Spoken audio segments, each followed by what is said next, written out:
गणतंत्र दिवस के अवसर पर ध्वजारोहण के क्रम में शहादतगंज के पास काकोरी कांड से जुड़ा हुआ एक स्थान, जिसको अटल आश्रय गृह के करीब में बताया जाता है, यहाँ पे ध्वजारोहण संपन्न हुआ। एडवोकेट प्रवीण चंद्र श्रीवास्तव के संयोजन से ये कार्यक्रम संपन्न हुआ है। हम वकील साहब एक इतिहास ये जानना चाह रहे थे कि जो गाड़ी अड्डा शहादतगंज में जो जैसा कि पता चला है कि सन 1915 से वहाँ पर झंडा रोहण होता है गाड़ी अड्डे पे, उसका क्या इतिहास है। और यहाँ तो सुना तो ये गया है कि यहाँ पर जो देश के सपूत थे वो भी आए हैं, चाहे थोड़ी देर ठहरे हों चाहे रात भर ठहरे हों, लेकिन ठहरे हैं। क्या इतिहास उस मामले में जानना चाहेंगे। देखिए, ये जहाँ तक पुराने लखनऊ का ताल्लुक है तो इतिहास की बहुत सी धरोहर और ऐसी जगहें जो दबी हुई हैं और कुछ सामने भी हैं, तो उसमें एक शहादतगंज का एक अहम स्थान है। और जहाँ तक मंदिरों के मामले में, करबला के मामले में, मस्जिदों के मामले में तो है ही, और आज़ादी के लिए एक ये बहुत ही पवित्र जगह है। शहादतगंज में पुराना रामलीला मैदान है जगह, जो टेम्पो स्टैंड के पास में, और उस मैदान में एक बहुत बड़ा सा झंडारोहण का चबूतरा है। तो सन 1915 में बना था, तो उस समय झंडारोहण के लिए नहीं बना था, बल्कि रामलीला होती थी वहाँ पर। और रामलीला उसी दौरान जो है 8-10 साल बाद सन 1925 में की जो घटना है, जो हिंदुस्तान के इतिहास में एक अहम समय कहलाता है, काकोरी कांड।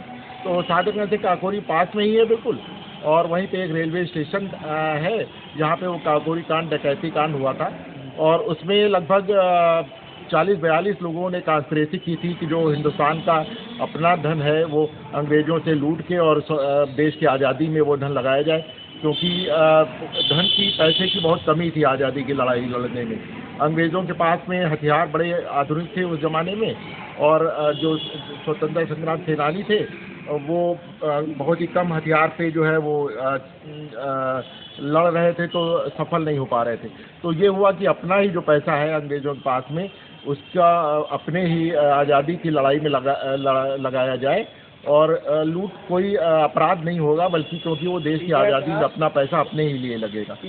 तो काकोरी कांड में करीब 40-42 लोगों ने देश के अलग अलग शहरों में जो है वो सेनानी, और उसको एक कांस्पिरेसी हुई 40-42 लोगों के बीच में, और 10 लोगों ने इस घटना को अंजाम दिया।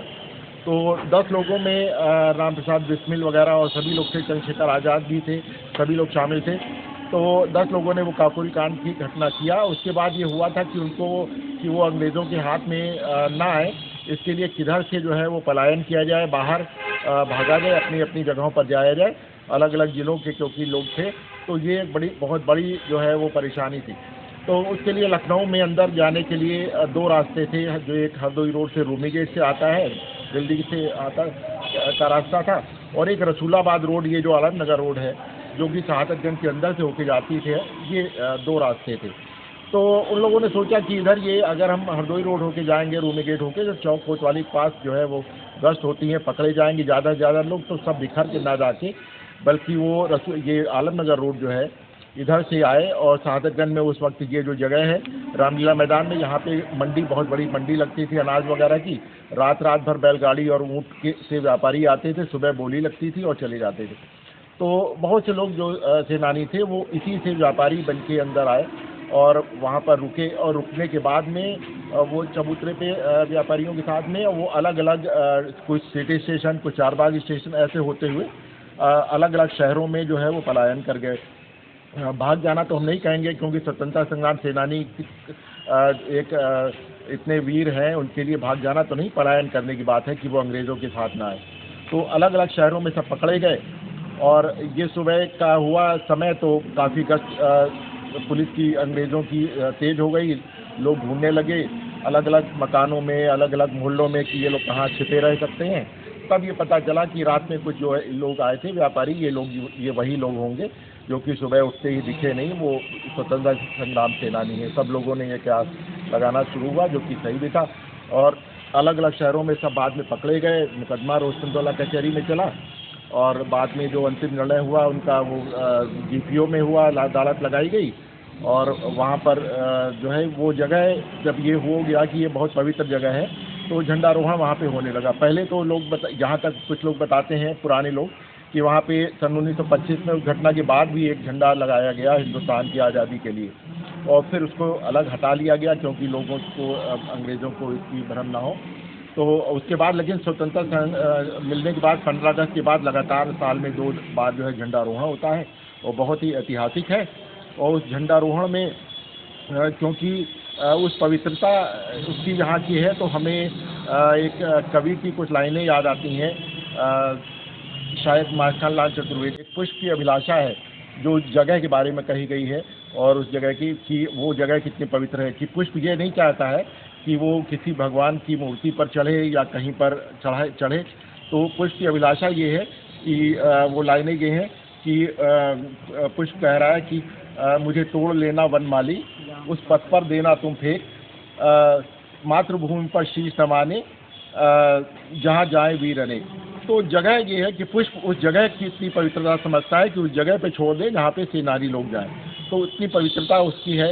ये ज़रूर है कि शासन और सरकार की तरफ से अभी वो पूरा डेवलप नहीं है। सामने अटल आश्रय गृह बना हुआ है, श्रद्धेय अटल बिहारी वाजपेयी पूर्व प्रधानमंत्री जी के फंड से पहले बना हुआ था वहाँ पे कल्याण मंडप, और इसका नवनिर्माण हो गया है। अटल जी के नाम से ही अटल आश्रय गृह बना हुआ है और लेकिन उस जगह की थोड़ी विकास जो है वो होना चाहिए और क्योंकि ये चीज़ एक पवित्र जगह है और सुरक्षित रखी जाए और ऐतिहासिक धरोहर भी है और 100 साल से ऊपर हो गया है तो पुरातत्व की लिस्ट में भी आना चाहिए। पुरातत्व में 100 साल से ऊपर की लिस्ट जो है वो लिस्ट